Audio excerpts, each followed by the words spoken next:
tawandane gantuji mum leru korka nanni somdu yurmende hewndu baraj korka ko farilema ne wadi maho tawandane gantuji mum naflu ganni yoda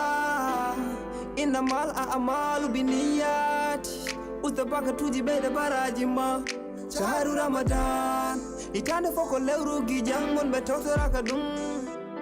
hoto hat hore ma nyamda yerde tawa hora nela putuda ko hore ma na tina jokudem ko todda kima ine ponna nyalo mama sabu gita mane ko napi ma kamedam galma wade tedema mu mene ko ala ero kay natti goddu kono kam humtu odo kam hade ero ya holon odo juudi do hande humtora ko do tegen humtitam te mahna ko ko hande ko ni muj na horta be noddini sa humtan kam humtuma bowol assalamu alaikum galle sow wa alaikum salam ina baddon machallah acam mala nyam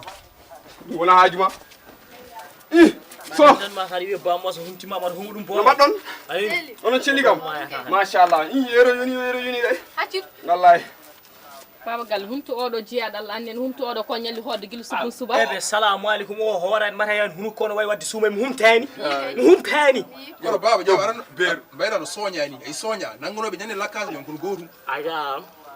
han topote makko biri goto mun o mo nyaama je hanno o wonde suka ni o ha ala tapadan ando baba nay go wadi ko o pudira non yodi wallahi do Allah sila sikalo irma yon emi señal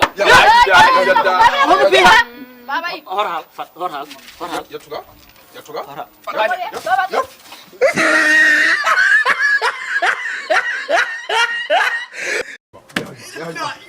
wagar hedi wagar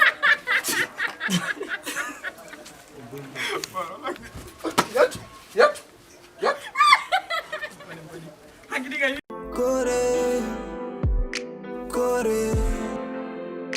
Kore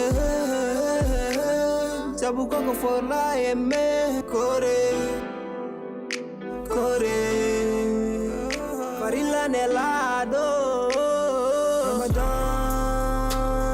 Ramadan Sharu Ramadan Karim